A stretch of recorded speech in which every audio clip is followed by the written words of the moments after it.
ಕರ್ನಾಟಕ ಮತ್ತು ಕನ್ನಡ ನಾಡೇ ಒಂದು ಲೋಕ. ವಚನಕಾರರ ಪಾಲಿಗೆ ಅದೇ ಒಂದು ಲೋಕ. ಕಾಯಕ ತತ್ವ ಏನು ಹೇಳುತ್ತೆ? ಎಲ್ಲರೂ ಸಹ ದುಡಿದು ಉಣ್ಣಬೇಕು. ಇವತ್ತಿಗೂ ಸಹ ಕರ್ನಾಟಕದ ಲಿಂಗಾಯತ ಮಠಗಳಲ್ಲಿ ಈ ದಾಸೋಹ ಪರಿಕಲ್ಪನೆ ಇದೆ. ಭಾಳ ಮುಖ್ಯವಾಗಿ ಧರ್ಮ ಸಂಘಟಿತವಾದಾಗ ಭಾಳ ಅಪಾಯಕಾರಿಯಾಗುತ್ತೆ. ಯಾವ ಧರ್ಮವೂ ಶ್ರೇಷ್ಠ ಅಲ್ಲ, ಯಾವ ಧರ್ಮವೂ ಕನಿಷ್ಠ ಅಲ್ಲ. ದೇವಾಲಯವನ್ನು ಕಟ್ಟುವ ಪರಿಪಾಠ ಬಹಳ ಪ್ರಾಚೀನ ಕಾಲದಲ್ಲಿ ಇರಲಿಲ್ಲ. ಈ ಕೋಮುವಾದಕ್ಕೆ ಮೂಲ ಕಾರಣ ಏನು ಅಂದರೆ ಸಂಘಟಿತ ಧರ್ಮ. ಕೋಮುವಾದವನ್ನು ಯಾರು ಹರಡ್ತಾ ಇದ್ದಾರೆ ಅವರು ನಿಜವಾಗಿ ಧಾರ್ಮಿಕ ವ್ಯಕ್ತಿಗಳಲ್ಲ. ಈ ಹಿಂದೂ ಧರ್ಮ ಅನ್ನೋ ಒಂದು ಪರಿಕಲ್ಪನೆ ಇದೆಯಲ್ಲ, ಅದು ಒಂದು ಹೊಸ ತಂತ್ರ. ನಮ್ಮಲ್ಲಿ ಹಿಂದೂ ಧರ್ಮ ಅನ್ನೋದು ಒಂದು ಧರ್ಮ ಇಲ್ಲವೇ ಇಲ್ಲ. ಒಂದು ರಾಜಕೀಯ ಉದ್ದೇಶಕ್ಕಾಗಿ ಹುಟ್ಟಿರುವಂಥ ಒಂದು ಪರಿಕಲ್ಪನೆ ಇದೆ. ಈ ಕಾರ್ಪೊರೇಟ್ ವರ್ಲ್ಡು ಮತ್ತು ಕೋಮುವಾದಿಗಳು ಇಬ್ಬರು ಒಟ್ಟಾಗಿ ಇವತ್ತು ಪ್ರಜಾಪ್ರಭುತ್ವವನ್ನೇ ಗುತ್ತಿಗೆ ಇಡಿದ್ದಾರೆ, ನಿಯಂತ್ರಣ ಮಾಡ್ತಾ ಇದ್ದಾರೆ. ಎಮ್ಮವರು ಬೆಸಗೊಂಡರೆ ಶುಭ ಲಗ್ನವೆನ್ನಿರಯ್ಯ, ರಾಶಿ ಕೂಟ ಸಂಬಂಧ ಉಂಟೆಂದು, ನಕ್ಷತ್ರ ನೋಡ್ರಿ, ಜಾತಕ ನೋಡ್ರಿ, ಅವೆಲ್ಲವನ್ನೂ ರಿಜೆಕ್ಟ್ ಮಾಡಿದರು. ಸಮೂಹ ಮಾಧ್ಯಮಗಳನ್ನು ಬಿಡುಗಡೆಗೊಳಿಸಬೇಕು. ಸಮೂಹ ಮಾಧ್ಯಮಗಳಲ್ಲಿ ಹೆಚ್ಚೆಚ್ಚು ಉದಾರವಾದಿಗಳು, ಪ್ರೀತಿ, ಸ್ನೇಹ, ಔದಾರ್ಯವನ್ನು ಪ್ರತಿಪಾದಿಸುವಂಥವ್ರು ಬರಬೇಕು. ವಚನ ಚಳವಳಿಯ ಪ್ರಚಾರ ಅಂತಂದರೆ ಇವತ್ತಿನ ಕೋಮುವಾದಿಗಳಿಗೆ ಒಂದು ಉತ್ತರ ಆಗುತ್ತೆ. ಶಿವಪೂಜೆಯನ್ನು ಮಾಡಲ್ಲ ಅಂದಾಕ್ಷಣ ನಾನು ಭಕ್ತ ಅಲ್ಲ ಅಂತ ತಿಳ್ಕೊಬೇಡಿ, ನನಗೂ ದೇವರಲ್ಲಿ ನಂಬಿಕೆ ಇದೆ. ಮಾನವ ಜನಾಂಗ ನ್ಯಾಯದ ದಾರಿಯನ್ನು ಹಿಡಿತಾ ಇದೆಯೇ ಹೊರತು ಅನ್ಯಾಯದ ದಾರಿಯನ್ನು ಹಿಡಿತಾ ಇಲ್ಲ. ಆದರೆ ನ್ಯಾಯವಾಗಿ ಬದುಕ್ತಾ ಇರೋ 80% ಜನಗಳು ಕಣ್ಣಿಗೆ ಕಾಣಿಸ್ತಾ ಇಲ್ಲ. ಎಲ್ಲ ಪೊಲಿಟಿಕಲ್ ಪಾರ್ಟಿಗಳು ಯಾರ ಕಂಟ್ರೋಲ್ನಲ್ಲಿದ್ದಾವೆ? ಕ್ಯಾಪಿಟಲಿಸ್ಟ್ಗಳು, ಶ್ರೀಮಂತರ ಕಂಟ್ರೋಲ್ನಲ್ಲಿದ್ದಾವೆ. ಮೊಬೈಲ್ ಇವತ್ತು ಏನು ಒಂದು ಆ ಮೊಬೈಲನ್ನು ಬಳಸಿಕೊಂಡು ಅದ್ಭುತವಾದ ಒಳ್ಳೆಯ ಕೆಲಸಗಳನ್ನು ಮಾಡೋಕ್ಕೆ ಸಾಧ್ಯ ಇತ್ತು. ಆದರೆ ಮೊಬೈಲ್ನಿಂದ ಆಗ್ಬಿಟ್ಟು ಅಪಾಯಗಳೇ ಜಾಸ್ತಿ ಆಗ್ತಾ ಇದ್ದಾವೆ. ರಾಜಕಾರಣಿಗಳೇ ಅದನ್ನು ದುರ್ಬಳಕೆ ಮಾಡ್ಕೊಳ್ತಾ ಇದ್ದಾರೆ. ನಮ್ಮ ಸೋಕಾಲ್ಡ್ ನಾಯಕರು ಸಮೂಹ ಮಾಧ್ಯಮಗಳನ್ನು ಬಳಸಿಕೊಂಡೇ ಸಮುದಾಯಗಳ ಮಧ್ಯೆ ದ್ವೇಷವನ್ನು ಹರಡ್ತಾ ಇದ್ದಾರೆ. ಸದ್ಯಕ್ಕೆ ನಮ್ಮ ಕರ್ನಾಟಕದಲ್ಲಿ ಕೋಮುವಾದಿಗಳ ರಾಜಕಾರಣ ಬೆಳೀದೆ ತಡಿಬೇಕಾದ್ರೆ ನಾವು ಕಾಂಗ್ರೆಸ್ಸಿಗೆ ಸಪೋರ್ಟ್ ಮಾಡಬೇಕು. ದಟ್ ಡಸಂಟ್ ಮೀನ್ ನಾವು ಕಾಂಗ್ರೆಸ್ಸಿಗರು ಅಂತಲ್ಲ. ಕಾಂಗ್ರೆಸ್ಸಿಂದ ಸದ್ಯದ ಮಟ್ಟಿಗೆ ಸದ್ಯದ ವಾಸ್ತವಕ್ಕೆ ಬಳಸ್ಕೊಳ್ತಾ ಇರೋದು ಅನಿವಾರ್ಯ. JP ಚಳುವಳಿಯನ್ನೇ ಬಳಸಿಕೊಂಡು ಕೋಮುವಾದಿಗಳು ಮೇಲಕ್ಕೆ ಬಂದರು.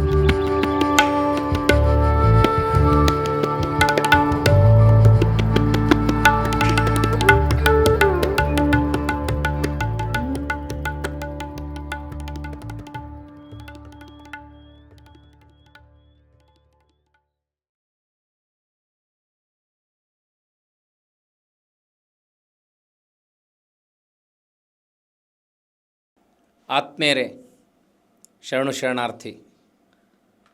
ಕರ್ನಾಟಕ ಸಾಂಸ್ಕೃತಿಕ ಲೋಕ ಅನೇಕ ಕನ್ನಡದ ಮನಸ್ಸುಗಳಿಗೆ, ಕನ್ನಡದ ಸಾಕ್ಷಿ ಪ್ರಜ್ಞೆಗೆ ಒಂದು ನಿದರ್ಶನ. ಈ ಹಿನ್ನೆಲೆಯಲ್ಲಿ ಭಾಳ ಮುಖ್ಯವಾದ ಸಾಂಸ್ಕೃತಿಕ ಪ್ರಗತಿಪರ ಶಕ್ತಿ ಅಂದರೆ ಡಾಕ್ಟರ್ ಕೆ ಮರಳುಸಿದ್ದಪ್ಪ ಅವರು. ಶಿಷ್ಯರ ಪಾಲಿನ ಗುರುಗಳಾಗಿ ಸಾಂಸ್ಕೃತಿಕ ಲೋಕದಲ್ಲಿ ನಡೆಯುವ ಪ್ರತಿಯೊಂದು ತವಕ ತಲ್ಲಣೆಗಳಿಗೆ ನಿರಂತರ ಸ್ಪಂದನೆ ಮಾಡುತ್ತಾ ಇಡೀ ರಾಜ್ಯದ ತುಂಬ ಸಂಚಾರ ಮಾಡಿದ ಹಿರಿಯ ಚೇತನ ಅವರು. ಕೋಮುವಾದದ ವಿರುದ್ಧ ನಿರಂತರ ತಮ್ಮ ಧ್ವನಿಯನ್ನು ಸಾಕ್ಷೀಕರಿಸುತ್ತಾ ಕನ್ನಡದ ನಿಜಾರ್ಥದ ಬಸವಾದಿ ಶರಣರ ಮೌಲ್ಯಗಳ ಸಾಕ್ಷಿ ಪ್ರಜ್ಞೆಯಾಗಿದ್ದಾರೆ. ಅವರು ಈ ಇಳಿಪ್ರಾಯದಲ್ಲಿ ಒಂದು ಸುಂದರವಾದ ಮುಂಜಾವಿನಲ್ಲಿ, ಸಂಕ್ರಮಣದ ಸಂದರ್ಭದಲ್ಲಿ ಕನ್ನಡ ಸಾಂಸ್ಕೃತಿಕ ಲೋಕ ಎದುರಿಸುತ್ತಿರುವ ಅನೇಕ ಸಂಕ್ರಮಣ ಕಾಲಘಟ್ಟದಲ್ಲಿ ನಮ್ಮೊಂದಿಗೆ ಮಾತನಾಡಲಿದ್ದಾರೆ. ಅವರನ್ನು ವಚನವಾಹಿನಿಯ ಪರವಾಗಿ ಹಾರ್ದಿಕವಾಗಿ ಸ್ವಾಗತಿಸ್ತೇನೆ. ನಮಸ್ಕಾರ ಸರ್. ಈ ದೇಶಕ್ಕೆ ನಮ್ಮ ರಾಜ್ಯದ ಕೊಡುಗೆ ತುಂಬ ಇದೆ ಸರ್. ಮುಖ್ಯವಾಗಿ ಬಸವಾದಿ ಶರಣರು ತಮ್ಮ ಅನುಭವ ಮಂಟಪದ ಮೂಲಕ, ವಚನಗಳ ಮೂಲಕ ನಮ್ಮ ಬದುಕು ಹೇಗಿರಬೇಕು ಅನ್ನೋದನ್ನು ಹೇಳಿಕೊಟ್ಟಾಗಲೂ ನಾವು ಅನೇಕ ಗೊಂದಲಗಳನ್ನು ಎದುರಿಸ್ತಾ ಇದ್ದೀವಿ. ಯಾಕೆ ಸರ್? ವಚನ ಸಂಸ್ಕೃತಿ ಅನ್ನೋದು ಮೂಲತಃ ಒಂದು ಆಧ್ಯಾತ್ಮಿಕ ಚಳುವಳಿ ಆಗಿದ್ದರೂ ಅದು ಸಾಮಾಜಿಕ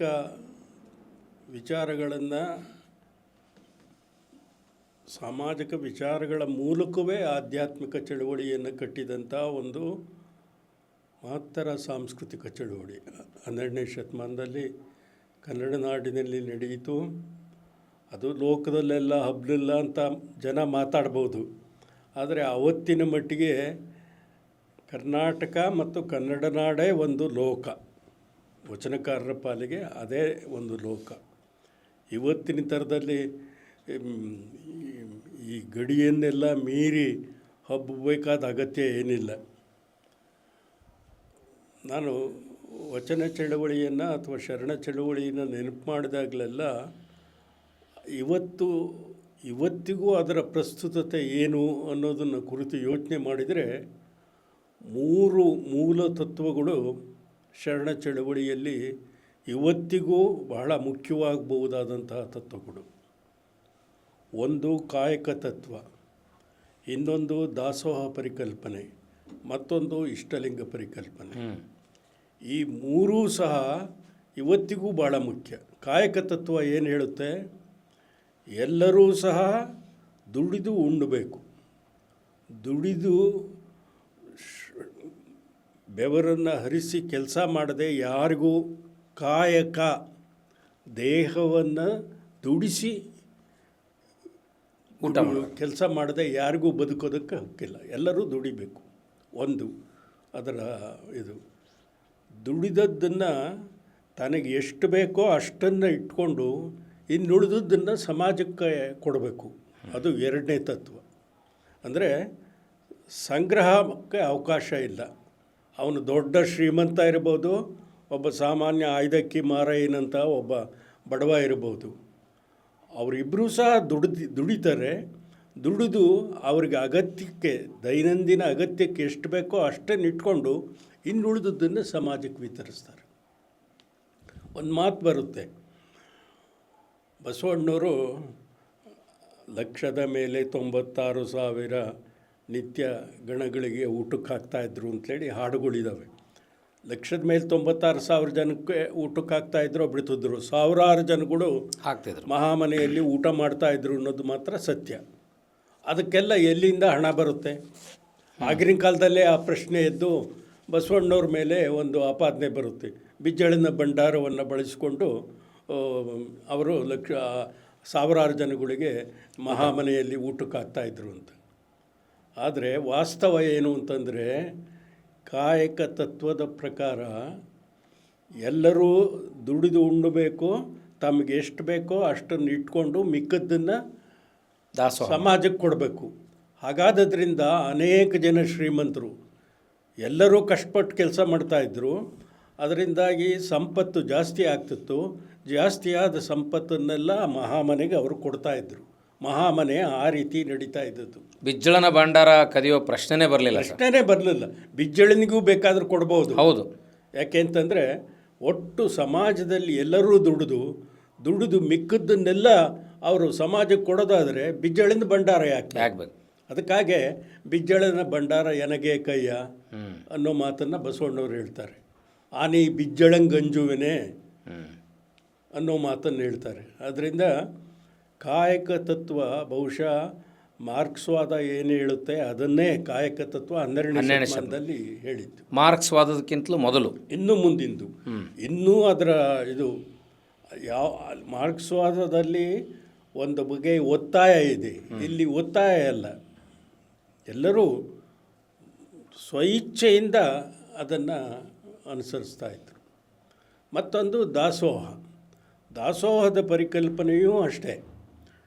ಎಲ್ಲರೂ ಹಂಚಿ ಉಣ್ಣಬೇಕು. ಎಲ್ಲರೂ ಹಂಚಿ ಉಣ್ಣೋದು ಮನುಷ್ಯನಿಗೆ ಬಹುಶಃ ಬುಡಕಟ್ಟು ಸಂಸ್ಕೃತಿಯ ಕಾಲದಲ್ಲಿ ಇತ್ತು ಅಂತ ಕಾಣುತ್ತೆ. ಮುಂದೆ ಬರ್ತಾ ಬರ್ತಾ ಅದು ಹೋಗ್ಬಿಡ್ತು. ನಾಗರಿಕತೆ ಬಂದಂಗೆಲ್ಲ ಅದು ಹೋಯ್ತು. ಹೋಗ್ಬಿಡ್ತು. ಮತ್ತು ಬುಡಕಟ್ಟು ಸಂಸ್ಕೃತಿಯ ಒಂದು ರೀತಿಯನ್ನು ತರುವ ಒಂದು ಪರಿಕಲ್ಪನೆ ಅದು ದಾಸೋಹ ಪರಿಕಲ್ಪನೆ. ಇವತ್ತಿಗೂ ಸಹ ಕರ್ನಾಟಕದ ಲಿಂಗಾಯತ ಮಠಗಳಲ್ಲಿ ಈ ದಾಸೋಹ ಪರಿಕಲ್ಪನೆ ಇದೆ ಭಾಳ ಮುಖ್ಯವಾಗಿ. ಅದರ ಪರಿಣಾಮವಾಗಿ ಬೇರೆ ಮಠಗಳಲ್ಲೂ ಇದೆ ಅಂತ ಇಟ್ಕೊಳ್ಳಿ. ನೀವು ಯಾವುದೇ ಒಂದು ಮಠಕ್ಕೆ ಹೋದರೆ ಮೊದಲು ಅವ್ರು ಕೇಳೋದು ಪ್ರಸಾದ ಆಯ್ತಾ ಅಂತ. ಹಾಂ, ಮೊದಲು ಮನುಷ್ಯನಿಗೆ ಅನ್ನ, ಆ ಅನ್ನವನ್ನು ಎಲ್ಲರೂ ಹಂಚಿ ತಿನ್ನಬೇಕು ಅನ್ನುವಂತಹ ಒಂದು ತತ್ವವನ್ನು ದಾಸೋಹ ಪರಿಕಲ್ಪನೆ ಹೇಳುತ್ತೆ. ಮೂರನೇ ತತ್ವ ಇಷ್ಟಲಿಂಗ ಪರಿಕಲ್ಪನೆ. ಇಷ್ಟಲಿಂಗ ಪರಿಕಲ್ಪನೆಗೆ ಒಂದು ಧಾರ್ಮಿಕ ಚೌಕಟ್ಟಿನ ಅರ್ಥ ಒಂದು, ಇನ್ನೊಂದು ವಿಶಾಲವಾದ ಅರ್ಥವನ್ನು ಕೊಡ್ಬೋದು. ಇಷ್ಟಲಿಂಗ ಪರಿಕಲ್ಪನೆ ಹೇಳೋದೇನು ಅಂತಂದರೆ, ಧರ್ಮ ಸಂಘಟಿತವಾದಾಗ ಭಾಳ ಅಪಾಯಕಾರಿಯಾಗುತ್ತೆ. ಕುವೆಂಪು ಅವರು ಹೇಳ್ತಾರೆ ವಿಶ್ವಮಾನವ ತತ್ವದಲ್ಲಿ, ಅವರು ಹೇಳೋ ಒಂದು ಮಾತೇನು ಅಂತಂದರೆ, ಲೋಕದಲ್ಲಿ ಎಷ್ಟು ಜನ ಇದ್ದಾರೆ ಅಷ್ಟು ಧರ್ಮಗಳಿರಬೇಕು. ಯಾವ ಧರ್ಮವೂ ಶ್ರೇಷ್ಠ ಅಲ್ಲ, ಯಾವ ಧರ್ಮವೂ ಕನಿಷ್ಠ ಅಲ್ಲ. ಸಂಘಟಿತ ಧರ್ಮವನ್ನು ಆಶ್ರಯಿಸಿದಾಗ ಕೋಮುವಾದ ಹುಟ್ಟುತ್ತೆ, ಒಬ್ಬರ ಮೇಲೊಬ್ಬರು ಸವಾರಿ ಮಾಡೋ ವಿಚಾರ ಬರುತ್ತೆ.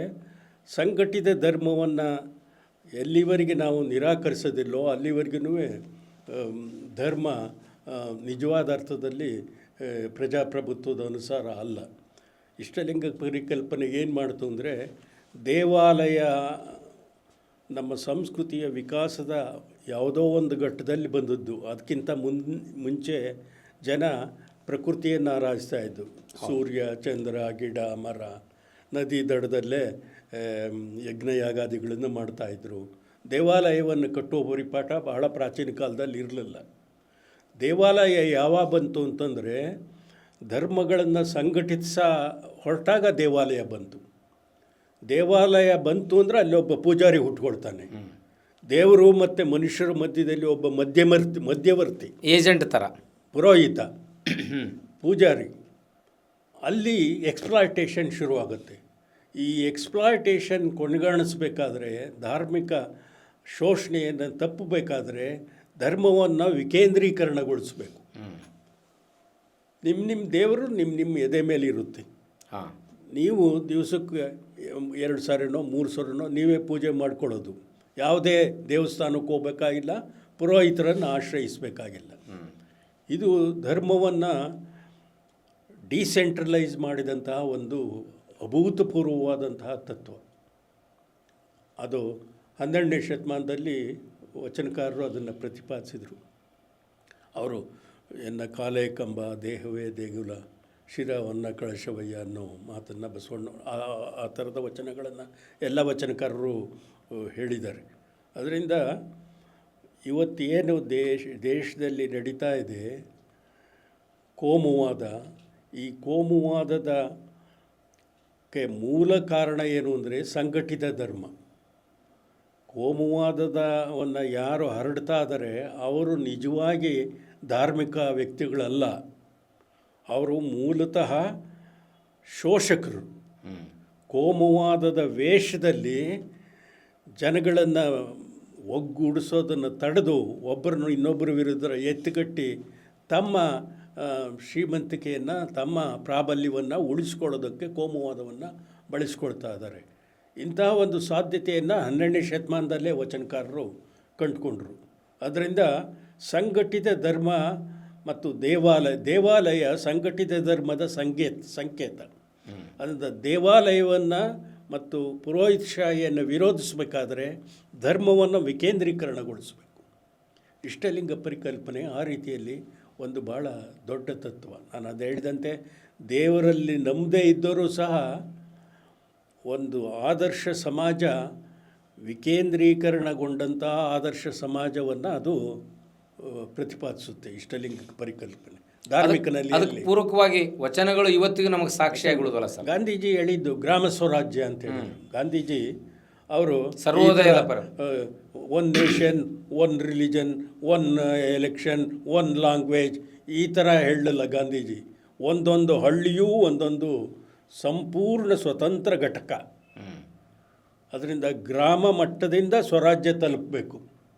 ಹಾಗಾದಾಗಲೇ ಸ್ವರಾಜ್ಯ ಸಾರ್ಥಕವಾಗುತ್ತೆ ಎಂದರು. ಇಷ್ಟಲಿಂಗ ಪರಿಕಲ್ಪನೆ ಹೇಳ್ತಾ ಇರೋದುವೇ ವಿಶಾಲವಾದ ಅರ್ಥದಲ್ಲಿ ಈ ಒಂದು ಡಿಸೆಂಟ್ರಲೈಸೇಷನ್, ವಿಕೇಂದ್ರೀಕರಣ ತತ್ವವನ್ನು. ಅದರಿಂದ ಇವು 3 ತತ್ವಗಳು 18ನೇ ಶತಮಾನದಲ್ಲಿ ಶರಣರು ಏನು ಪ್ರತಿಪಾದಿಸಿದರೋ ಅದು ಇವತ್ತಿಗೂ ಈ ದೇಶಕ್ಕೆ ಮಾತ್ರ ಅಲ್ಲ, ಇಡೀ ಜಗತ್ತಿಗೆ ಬಹಳ ಆದರ್ಶಪ್ರಾಯವಾದಂಥ ತತ್ವಗಳು. ಇವತ್ತು ಜಗತ್ತಿನಲ್ಲಿ ದೇಶಗಳ ನಡುವೆ, ಧರ್ಮಗಳ ನಡುವೆ, ಸಮುದಾಯಗಳ ನಡುವೆ ದ್ವೇಷ, ಅಸೂಯೆ, ಒಂದು ಬಗೆಯ ಘರ್ಷಣೆ ಯಾಕೆ ನಡೀತಾ ಇದೆ ಅಂತಂದರೆ ಕೇಂದ್ರೀಕೃತವಾದಂಥ ವ್ಯವಸ್ಥೆಯಿಂದ. ಕೇಂದ್ರೀಕೃತವಾದ ವ್ಯವಸ್ಥೆ ಯಾವಾಗಲೂ ಅಪಾಯಕಾರಿ. ವಿಕೇಂದ್ರೀಕರಣ ಒಂದೇ ಈ ಜಗತ್ತನ್ನು ಕಾಪಾಡಬಹುದಾದಂಥ ಒಂದು ತತ್ವ. ಆ ಒಂದು ವಿಕೇಂದ್ರೀಕರಣ ತತ್ವವನ್ನೇ ಇಷ್ಟಲಿಂಗ ಪರಿಕಲ್ಪನೆ ಹೇಳುವಂಥ ಮಾತು. ಹೀಗೆ ಈ 3 ತತ್ವಗಳು ಭಾಳ ಮುಖ್ಯವಾಗಿ ಶರಣರು ಪ್ರತಿಪಾದಿಸಿದಂತಹ ತತ್ವಗಳು. ಸರ್, ಈಗ ಅದೇ ಪರಿಸರದಲ್ಲಿ ಬೆಳೆದ ಕರ್ನಾಟಕ ಈ ತತ್ವದಿಂದ ವಿಮುಖ ಆಗ್ತಾ ಇರಲಿಕ್ಕೆ ಕಾರಣ ಏನು ಸರ್? ಕಾರಣ ಏನು ಅಂದರೆ ಇದು ಚರಿತ್ರೆ ಇದೆಯಲ್ಲ, ಅದೊಂದು ಇದು ಚರಿತ್ರೆಯಲ್ಲಿ ಯಾವುದೋ ಒಂದು ಯುಗ ಬರುತ್ತೆ, ಮುಂದೆ ಮತ್ತೆ ಅದನ್ನು ಮರೀತಾರೆ, ಮತ್ತೆ ಇನ್ನೊಂದು ಬರುತ್ತೆ. ಆದರೆ ಒಟ್ಟಾರೆ ಎಲ್ಲೋ ಒಂದು ಕಡೆ ನಿಧಾನವಾಗಿ ಆದರೂ ಈ ಒಂದು ಪ್ರಭಾವ ಎಲ್ಲರನ್ನೂ ವ್ಯಾಪಿಸುತ್ತೆ. ಅದು ಭಾಳ ಕಷ್ಟ. 12ನೇ ಶತಮಾನದಲ್ಲಿ ನಡೆದಂತಹ ಒಂದು ದೊಡ್ಡ ಅಭೂತಪೂರ್ವ ಚಳುವಳಿ ಇದೆಯಲ್ಲ, ಅದು ಎಷ್ಟು ವರ್ಷ ನಡೀತು ಅನ್ನೋದು ನಮಗೆ ಗೊತ್ತಿಲ್ಲ.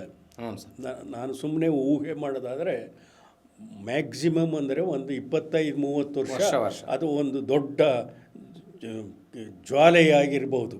ಒಂದು 20-30 ವರ್ಷ ಅಷ್ಟೇ. ಆಮೇಲಿಂದ ಅದು ಇಡೀ ಕರ್ನಾಟಕವನ್ನು ವ್ಯಾಪಿಸ್ತು.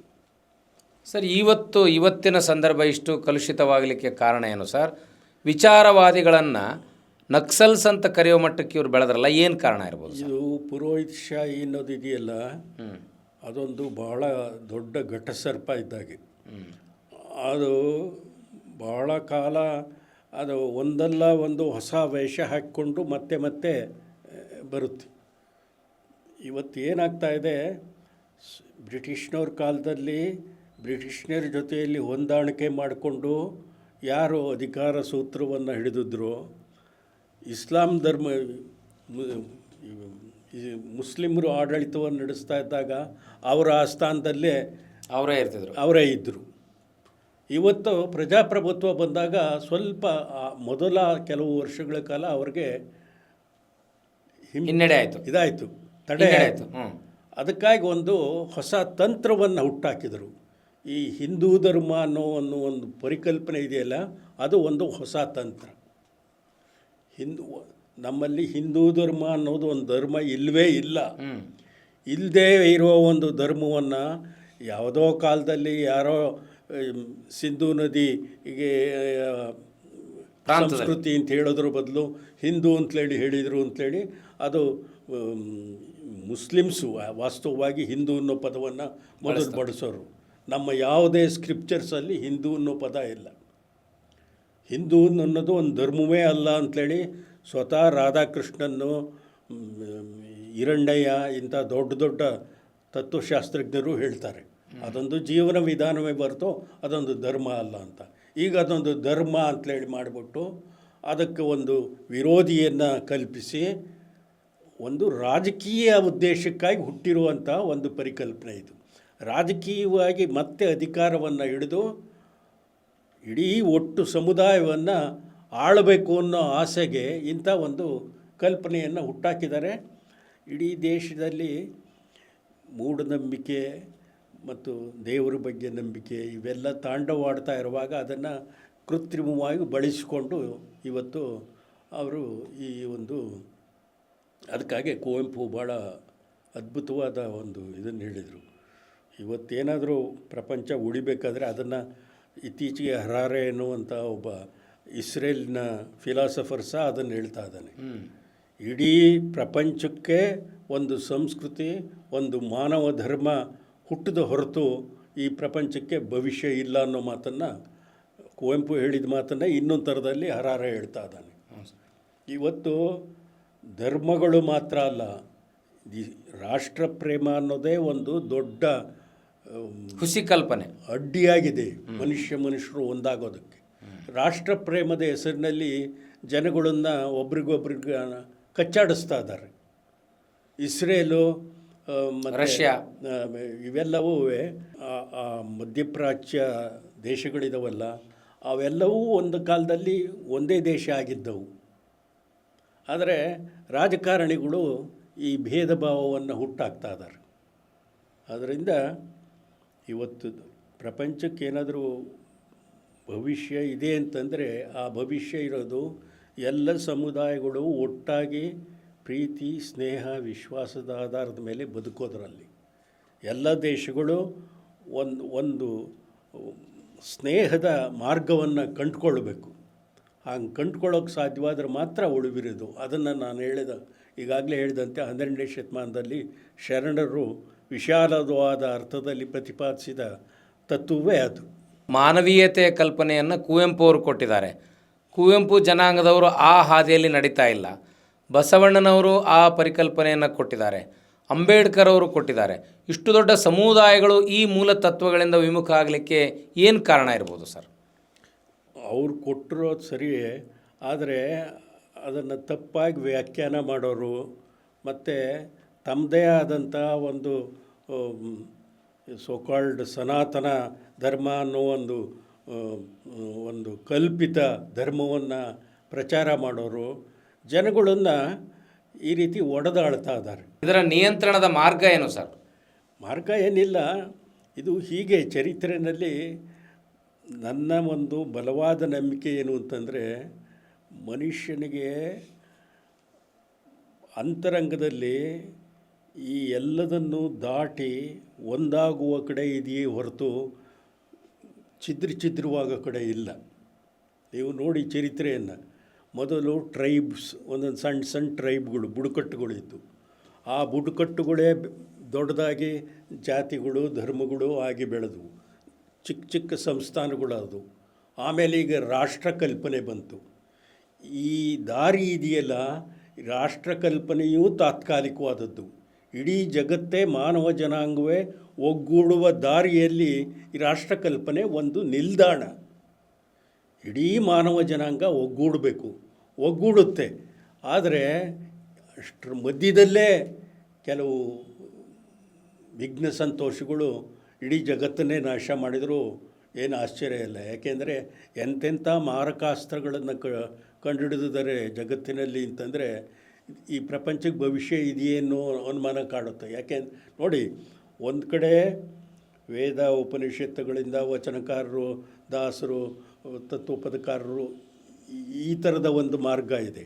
ಹಾಗೆ ಸಣ್ಣ ಸಣ್ಣ ಸಣ್ಣ ಆಯುಧಗಳು, ಈಟಿ, ಬಲ್ಲಿ ಇಂಥವನ್ನು ಕಂಡುಹಿಡಿದು ಆಮೇಲೆ ಮದ್ದು, ಗುಂಡು, ಬಂದೂಕ, ಈಗ ಬಾಂಬು, ಅಣುಬಾಂಬು, ಈಗ ಆರ್ಟಿಫಿಷಿಯಲ್ ಇಂಟೆಲಿಜೆನ್ಸ್ ಅನ್ನುವಂಥ ಒಂದು ತಂತ್ರಜ್ಞಾನವನ್ನು ಮನುಷ್ಯ ಕಂಡುಹಿಡಿದಾನೆ. ಈ ತಂತ್ರಜ್ಞಾನ ನಮ್ಮನ್ನು ಎಲ್ಲಿಗೆ ಮುಟ್ಟಿಸುತ್ತೆ ಅಂತ ಗೊತ್ತಿಲ್ಲ. ಯಾಕೆ ಅಂತಂದರೆ ಒಂದು ಆರ್ಟಿಫಿಷಿಯಲ್ ಇಂಟೆಲಿಜೆನ್ಸು ಅದರ ಎಕ್ಸ್ಟ್ರೀಮ್ ಲೆವೆಲ್ನಲ್ಲಿ ಅದನ್ನು ಅದೇ ಇಂಪ್ರೂವ್ ಮಾಡಿಕೊಳ್ಳೋ ಸಾಧ್ಯತೆ ಇದೆ.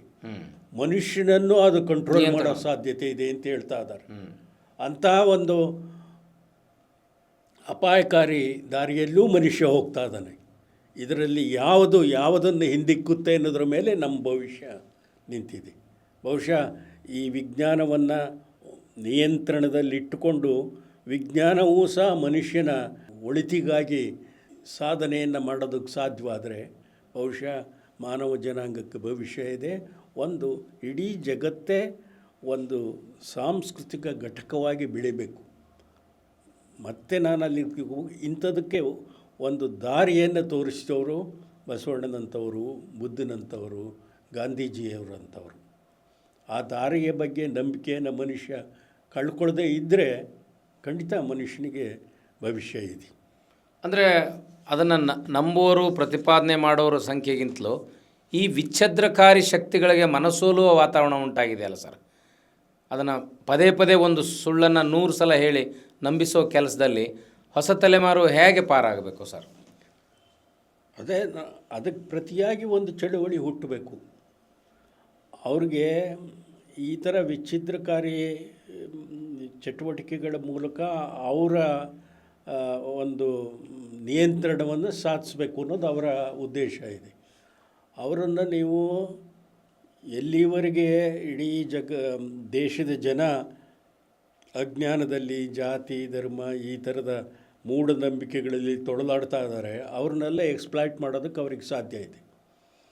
ಈ ಧರ್ಮವನ್ನು ಎಕ್ಸ್ಪ್ಲಾಯ್ಟ್ ಮಾಡೋದಕ್ಕೆ ಕಾರ್ಪೊರೇಟ್ ವರ್ಲ್ಡ್ ಒಂದು ಇದೆ. ಈ ಕಾರ್ಪೊರೇಟ್ ವರ್ಲ್ಡು ಮತ್ತು ಕೋಮುವಾದಿಗಳು ಇಬ್ಬರು ಒಟ್ಟಾಗಿ ಇವತ್ತು ಪ್ರಜಾಪ್ರಭುತ್ವವನ್ನೇ ಗುತ್ತಿಗೆ ಇಡಿದ್ದಾರೆ, ನಿಯಂತ್ರಣ ಮಾಡ್ತಾ ಇದ್ದಾರೆ. ಅದರಿಂದ ಅದಕ್ಕೆ ಪ್ರತಿಯಾಗಿ ಒಂದು ಚಳುವಳಿ ಹುಟ್ಕೋಬೇಕಷ್ಟೇ. ಈ ಕ್ಯಾಪಿಟಲಿಸ್ಟನ್ನು ಅಲುಗಾಡಿಸುವಷ್ಟು ದೊಡ್ಡ ಚಳವಳಿ ಬರಲಿಕ್ಕೆ ಶಕ್ತಿ ಬೇಕಾಗತ್ತಲ್ಲ ಸರ್? ಬೇಕು, ಇದು ಕಟ್ಟಬೇಕಾಗತ್ತೆ. ನೋಡಿ, ಈಗ 12ನೇ ಶತಮಾನದಲ್ಲಿ ಒಂದು ಚಳುವಳಿಯನ್ನು ಹುಟ್ಟಾಕಿದರು. ಆ ಚಳುವಳಿ ಈಗಿರುವಂತಹ ಸಂಪರ್ಕ ವ್ಯವಸ್ಥೆ ಆ ಕಾಲದಲ್ಲಿ ಇರಲಿಲ್ಲ. ಹೌದು, ಯಾವುದೂ ಇರಲಿಲ್ಲ. ಅಂಥ ಕಾಲದಲ್ಲಿ ಅಂಥ ಒಂದು ಚಳುವಳಿಯನ್ನು ಹುಟ್ಟಾಕಕ್ಕೆ ಸಾಧ್ಯವಾದರೆ, ಇಂಥ ಸಂಪರ್ಕ ವ್ಯವಸ್ಥೆ ಇರುವಂತಹ ಕಾಲದಲ್ಲಿ ಅವ್ರಿಗೆ ಪ್ರತಿಯಾಗಿ ನಾವು ಒಂದು ಚಳುವಳಿಯನ್ನು ಹುಟ್ಟಾಕೋಕ್ಕೆ ಸಾಧ್ಯ ಇದೆ. ಆದರೆ ಏನು ಅಂತಂದರೆ, ತಕ್ಷಣಕ್ಕೆ ಸ್ವಲ್ಪ ಹಿನ್ನಡೆಯಾಗಿದೆ. ಅಂದರೆ ಇದು ಕಾಯಮ್ಮಾಗಿ ಹಿನ್ನಡೆ ಆಯಿತು, ನಮ್ಮ ಕತೆ ಮುಗಿದೋಯ್ತು ಅಂತೇನು ಯಾರೂ ತಿಳ್ಕೊಬೇಕಾಗಿಲ್ಲ. ಒಂದು ಜಗತ್ತಿನ ಇತಿಹಾಸದಲ್ಲಿ 5 ವರ್ಷ 10 ವರ್ಷ 15 ವರ್ಷ ಅಂತ ಅನ್ನೋದು ಒಂದು ಚುಕ್ಕಿನೂ ಅಲ್ಲ. ಈಗ ಒಂದು 10-15-20 ವರ್ಷದಿಂದ ನಮ್ಮ ದೇಶದಲ್ಲಿ ಕೋಮುವಾದಿಗಳು ಸ್ವಲ್ಪ ಪ್ರಬಲವಾಗ್ತಾ ಇದ್ದಾರೆ. ಆದರೆ ಅವ್ರನ್ನೂ ಹಿಮ್ಮೆಟ್ಟಿಸೋಕ್ಕೆ ಸಾಧ್ಯ ಇದೆ, ಬಹುಶಃ ಅದು ಆಗುತ್ತೆ ಅಂತ ಒಂದು ಭರವಸೆ ಇಟ್ಕೋಬೇಕು. ಅಂಥ ಒಂದು ಚಳುವಳಿಯನ್ನು ಕಟ್ಟೋದ್ರ ಕಡೆ ಎಲ್ಲರೂ ಮನಸ್ಸು ಮಾಡಬೇಕು. ನಮ್ಮ ಚೌಕಟ್ಟಿನಲ್ಲಿ ನಮಗೆ ಎಷ್ಟು ಸಾಧ್ಯವೋ ಅಷ್ಟು ಕನಿಷ್ಠ ನಮ್ಮ ಮಾತು, ನಮ್ಮ ನಡವಳಿಕೆ, ನಮ್ಮ ಕೃತಿಗಳಲ್ಲಿ ನಾವು ಸ್ವಲ್ಪ ಉದಾರವಾದ ನಮ್ಮ ಪರಂಪರೆ ಏನಿದೆ, ನಮ್ಮ ಪರಂಪರೆಯಲ್ಲಿ ಯಾವುದನ್ನು ನಾವು ಇಟ್ಕೋಬೇಕು, ಯಾವುದನ್ನು ರಿಜೆಕ್ಟ್ ಮಾಡಬೇಕು ಅನ್ನೋದನ್ನು ನಾವು ಕಂಡ್ಕೋಬೇಕು. ನೀವು ವಚನಗಳನ್ನು ನೋಡಿದರೆ ಇವತ್ತು ಯಾವ ಮೂಢನಂಬಿಕೆಗಳಿದ್ದಾವೆ ಅವೆಲ್ಲವನ್ನೂ ಅವತ್ತು ಖಂಡಿಸಿದ್ದಾರೆ. ಅವನ್ನೆಲ್ಲ ಖಂಡಿಸಿದ್ದಾರೆ ಸರ್. ಈಗ ಮದುವೆಗೆ ಸಂಬಂಧಪಟ್ಟಂತಲೇ ತಗೊಂಡ್ರೆ ಸತಿಪತಿಗಳು ಒಂದಾಗದ ಭಕ್ತು ಹಿತ ಒಪ್ಪದು. ಎಮ್ಮವರು ಬೆಸಗೊಂಡರೆ ಶುಭ ಲಗ್ನವೆನ್ನಿರಯ್ಯ, ರಾಶಿ ಕೂಟ ಸಂಬಂಧ ಉಂಟೆಂದು, ನಕ್ಷತ್ರ ನೋಡ್ರಿ, ಜಾತಕ ನೋಡ್ರಿ, ಅವೆಲ್ಲವನ್ನೂ ರಿಜೆಕ್ಟ್ ಮಾಡಿದರು. ಅವರು ಗಂಡು ಹೆಣ್ಣಿನ ಕಡೆಯವರು ಗಂಡು ಹೆಣ್ಣು ಒಪ್ಪಿದರೆ ಮುಗೀತು, ಅವತ್ತಲೇ ಮದುವೆ. ನಾಳಿನ ದಿನಕ್ಕಿಂತ ಇಂದಿನ ದಿನವೇ ಶುಭವೆನ್ನಿರಯ್ಯ.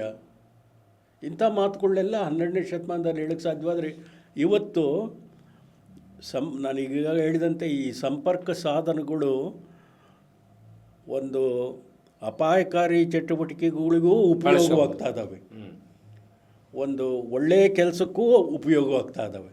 ಯಾವುದು ಗೆಲ್ಲುತ್ತೆ ಅನ್ನೋದ್ರ ಮೇಲೆ ನಿಂತಿದೆ. ಆದರೆ ಈಗ ತಕ್ಷಣಕ್ಕೆ ಏನಾಗ್ತಾ ಇದೆ ಅಂತಂದರೆ, ಈ ಸಮೂಹ ಮಾಧ್ಯಮಗಳು ಬಹಳ ಕೆಟ್ಟ ರೀತಿಯಲ್ಲಿ ಕೋಮುವಾದಿಗಳ ಪರ ಇದ್ದಾವೆ, ಇದರಲ್ಲಿ ನಿಯಂತ್ರಣಕ್ಕೆ ಸಿಕ್ಕಿದ್ದಾವೆ. ಸಮೂಹ ಮಾಧ್ಯಮಗಳನ್ನು ಬಿಡುಗಡೆಗೊಳಿಸಬೇಕು. ಸಮೂಹ ಮಾಧ್ಯಮಗಳಲ್ಲಿ ಹೆಚ್ಚೆಚ್ಚು ಉದಾರವಾದಿಗಳು, ಪ್ರೀತಿ ಸ್ನೇಹ ಔದಾರ್ಯವನ್ನು ಪ್ರತಿಪಾದಿಸುವಂಥವ್ರು ಬರಬೇಕು. ಅದರಿಂದ ನಿಮ್ಮಂಥ ಸಮೂಹ ಮಾಧ್ಯಮದ ಮೂಲಕ ಒಳ್ಳೆ ಕೆಲಸ ಮಾಡೋದಕ್ಕೆ ಹೊರಟಿದ್ದೀರಿ, ವಚನ ಚಳುವಳಿಯ ಪ್ರಚಾರ ಮಾಡೋದಕ್ಕೆ ಹೊರಟಿದ್ದೀರಿ. ವಚನ ಚಳುವಳಿಯ ಪ್ರಚಾರ ಅಂತಂದರೆ ಇವತ್ತಿನ ಕೋಮುವಾದಿಗಳಿಗೆ ಒಂದು ಉತ್ತರ ಆಗುತ್ತೆ. ಅದರಿಂದ ಇದು ಭಾಳ ಮುಖ್ಯ. ಸಮೂಹ ಮಾಧ್ಯಮಗಳ ಮೂಲಕ ಒಂದು ಒಳ್ಳೆಯ ಮೌಲ್ಯವನ್ನು ಪ್ರತಿಪಾದಿಸುವ ಪ್ರಚಾರ ಮಾಡುವಂತಹ ಕೆಲಸ ಆಗಬೇಕು. ಅದನ್ನು ನೀವು ಮಾಡ್ತಾ ಇದ್ದರೆ ಭಾಳ ಸಂತೋಷದ ವಿಚಾರ. ಸರ್, ನಮಗೆ ಒಂದು ಮಾರ್ಗ ಇದೆ. 12ನೇ ಶತಮಾನದ ವಚನ ಮಾರ್ಗ, 20ನೇ ಶತಮಾನದ ಕುವೆಂಪು ಅವರ ಮಾರ್ಗ, ಅಂಬೇಡ್ಕರ್ ಮಾರ್ಗ. ತಾವು ಕುವೆಂಪು ಅವರು, ಜಿ ಎಸ್ ಶಿವರುದ್ರಪ್ಪ ಅಂಥವರ ಪ್ರಭಾವ ಪರಿಸರದಲ್ಲಿ ಬಂದಿದ್ದೀರಿ ಸರ್. ಅದು ಹೇಗೆ ತಮ್ಮ ಮೇಲೆ ಪರಿಣಾಮವನ್ನು ಬೀರಿತು? ಕುವೆಂಪು ಅವರು, ಶಿವರುದ್ರಪ್ಪನಂಥವ್ರ ಪಾತ್ರ. ಕಾಲೇಜು ವಿದ್ಯಾಭ್ಯಾಸವನ್ನು ನೋಡಿ, 70ರ ದಶಕದ ಬಗ್ಗೆ ಸಾಮಾನ್ಯವಾಗಿ ಒಂದು ಅಭೂತಪೂರ್ವವಾದ ದಶಕ ಹೌದು ಅಂತ ಎಲ್ಲರೂ ಹೇಳ್ತಾರೆ. ಸುವರ್ಣಯುಗ. ನಾವು 60 ಮತ್ತು 70ರ ದಶಕದಲ್ಲಿ ತರುಣರಾಗಿದ್ವಿ. ಅದು ನಮ್ಮ ಅದೃಷ್ಟ. ಇವತ್ತಿನ ಯುವಕರಿಗೆ ಅಂಥ ಒಂದು ವಾತಾವರಣ ಇಲ್ಲ, ಸಾಂಸ್ಕೃತಿಕ ವಾತಾವರಣ ಇಲ್ಲ. ನಾವು ಕಾಲೇಜಿನಲ್ಲಿ ಬೆಳೆದಾಗ, ಮಹಾರಾಜಾಸ್ ಕಾಲೇಜಿನಲ್ಲಿ ಮೈಸೂರಿನಲ್ಲಿ ನಾನು ಓದ್ತಾ ಇದ್ದಾಗ ಸಮಾಜವಾದಿ ಚಳವಳಿ ಭಾಳ ಪ್ರವರ್ಧಮಾನಕ್ಕೆ ಬಂದ ಕಾಲ. ಸುಮ್ಮನೆ ನೀವೀಗ ಕೇಳಿದ್ರಿಂದ ನಾನು ಇದನ್ನು ಹೇಳ್ತಾ ಇದ್ದೀನಿ, ಅವಶ್ಯಕತೆ ಇದೆ ಸರ್. ಹೇಳ್ತಾ ಇದ್ದೀನಿ, ಪರ್ಸ್ನಲ್ ವಿಚಾರನ ನಾನು ಹೇಳ್ಕೊಳ್ಳಲ್ಲ. ಸಾಮಾನ್ಯವಾಗಿ ಹೇಳಬೇಕು ಸರ್, ಹೇಳಬೇಕು. ಮೈಸೂರಿನಲ್ಲಿ ನಾನು 6 ವರ್ಷ ಓದಿದೆ, PUCಯಿಂದ MAವರೆಗೆ. ಈ 6 ವರ್ಷ ಮಹಾರಾಜರ ದಸರಾ ಮೆರವಣಿಗೆ ಬರ್ತಾಯಿತ್ತು. ಅರಮನೆಯಿಂದ ಹೊರಟು 100 ಫೀಟ್ ರೋಡ್ನಲ್ಲಿ. ನಾನು 100 ಫೀಟ್ ರೋಡಿಗೆ ಪ್ಯಾರಲಲ್ ರೋಡ್ನಲ್ಲೇ ನಮ್ಮ ಹಾಸ್ಟೆಲ್ಲು. ನಾನು ಎಂದೂ ಆ ಮಹಾರಾಜರ ಮೆರವಣಿಗೆಯನ್ನು ನೋಡಲಿಲ್ಲ. ಅದು ರಾಜತ್ವವನ್ನು ಅಷ್ಟು ವಿರೋಧಿಸ್ತಾ ಇದ್ವಿ ನಾವು ಹುಡುಗರು ಆ ಕಾಲದಲ್ಲಿ. ಯಾಕೆ ಅಂತಂದರೆ ನಾವು ಓದ್ತಾ ಇದ್ದ ಕಾಲದಲ್ಲಿ ಗೋಪಾಲ್ಗೌಡರು ಮುಂತಾದ ಭಾಳ, ನಿಜಲಿಂಗಪ್ಪನವರಂಥ ಮುಖ್ಯಮಂತ್ರಿಗಳು. ನಿಜಲಿಂಗಪ್ಪನವರು ಒಂದು ಪ್ರಕರಣ ಹೇಳ್ತೀನಿ ಕೇಳಿ. ಚೈನಾ ಅಗ್ರೆಷನ್ ಆದ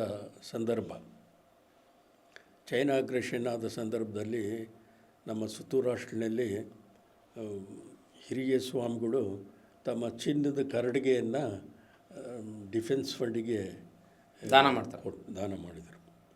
ಅದಕ್ಕೊಂದು ಸಮಾರಂಭವನ್ನು ಮಾಡಿಕೊಂಡು ನಿಜಲಿಂಗಪ್ಪನವರು ಆಗ ಮುಖ್ಯಮಂತ್ರಿ ಆಗಿದ್ದರು, ಅವರನ್ನು ಕರೆಸಿದ್ರು. ಆಗ ಸ್ವಾಗತ ಭಾಷಣ ಮಾಡಿದವರು ಈ ಚಿನ್ನದ ಕರಡಿಗೆ ಬ್ರಹ್ಮಾಸ್ತ್ರದ ರೀತಿಯಲ್ಲಿ ಹೋಗಿ ಚೈನಾದ ಮೇಲೆ ಎರಗಿ ಅವರನ್ನು ನಿರ್ನಾಮ ಮಾಡಲಿ ಅಂತೇಳಿ ಭಾಷಣ ಮಾಡಿದರು. ಲಿಂಗಪ್ಪನವ್ರು ಹೇಳಿದರು, ನಿಮಗೇನು ಭ್ರಮೆನೇಂದ್ರಿ, ನಾನು ಕರಡಿಗೇನು ಕಟ್ಕೊಳ್ಳೋದಿಲ್ಲ, ಆದರೆ ನಾನು ದೈವಭಕ್ತ. ಶಿವಪೂಜೆ ಏನು ಮಾಡಲ್ಲ ಅಂದಾಕ್ಷಣ ನಾನು ಭಕ್ತ ಅಲ್ಲ ಅಂತ ತಿಳ್ಕೊಬೇಡಿ, ನನಗೂ ದೇವರಲ್ಲಿ ನಂಬಿಕೆ ಇದೆ. ನೀವು ಲೋಕಾರೂಢಿಯಾದ ಕೆಲವು ವಿಚಾರಗಳನ್ನು ಮರೆತು ಈ ಥರ ಎಮೋಷ್ನಲ್ಲಾಗಿ ಕೂಗಾಡೋದ್ರಿಂದ ಚೈನಾದವ್ರನ್ನ ಸೋಲ್ಸೋಕ್ಕಾಗೋದಿಲ್ಲ. ಚಿನ್ನದ ಕರಡಿಗೆ ಬ್ರಹ್ಮಾಸ್ತ್ರವಾಗಿ ಎರಗೋದಾದರೆ ಚೈನಾದವ್ರನ್ನ ಸೋಲ್ಸೋದು ಬಹಳ ಸುಲಭ.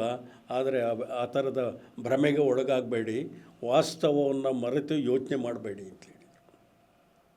ಅಂಥ ಲೀಡರ್ಸ್ ಇದ್ದರು, ಅಷ್ಟು ಪ್ರಾಮಾಣಿಕತೆ ಇತ್ತು. ಆದ್ದರಿಂದ ಅಂಥ ಕಾಲದಲ್ಲಿ ನಾವು ಯುವಕರಾಗಿದ್ವಿ. ಅಂಥ ಕಾಲದಲ್ಲಿ ನಾವು ಕಾಲೇಜಿನಲ್ಲಿ ಓದಿದ್ವಿ. ಆ ಕಾಲದಲ್ಲಿ ಇದ್ದ ಅಧ್ಯಾಪಕರಾಗಲಿ, ಆ ಕಾಲದ ಒಟ್ಟು ವಾತಾವರಣವೇ ಸ್ವತಂತ್ರ ಬಂದ ತರುಣದ ಒಂದು 10-20 ವರ್ಷದ ಸಂದರ್ಭ. ಆವಾಗಿನ್ನೂ ಸ್ವಾತಂತ್ರ್ಯ ಚಳವಳಿಯ ನೆನಪು ಇತ್ತು. ಆ ಸಂದರ್ಭದಲ್ಲೇ ನಾನು ಹೇಳಿದ್ನಿಲ್ಲ, ಈ ಘಟಸರ್ಪ ಭಾಳ ವೆಯ್ಟ್ ಮಾಡ್ತಾಯಿತ್ತು. ಆಗಲೇ ಆರಂಭ ಆಗಿತ್ತು ಸರ್ ಅದು. ಅವರು ಅಷ್ಟೊಂದು ಪ್ರಬಲವಾಗಿ ಸಾಧ್ಯವಾಗಲಿಲ್ಲ, ಆದರೆ ಅವರು ಪ್ರಿಪೇರ್ ಆಗ್ತಾಯಿದ್ರು. ಇದನ್ನು ಹೇಗೆ ಹತ್ತಿಕ್ಕಬೇಕು ಅವರು ಪ್ರಿಪೇರ್ ಆಗ್ತಾಯಿದ್ರು. ಇವತ್ತು ನಾವು ವೀಕಾದ ಸಂದರ್ಭದಲ್ಲಿ ನೆಹರು ಇವರೆಲ್ಲ ಹೋಗಿ ನಮ್ಮ ರಾಜಕಾರಣ, ಪರ್ಯಾಯ ರಾಜಕಾರಣ ವೀಕಾಗಿರೋ ಸಂದರ್ಭದಲ್ಲಿ ಅವರು ಬಲವಾದರು.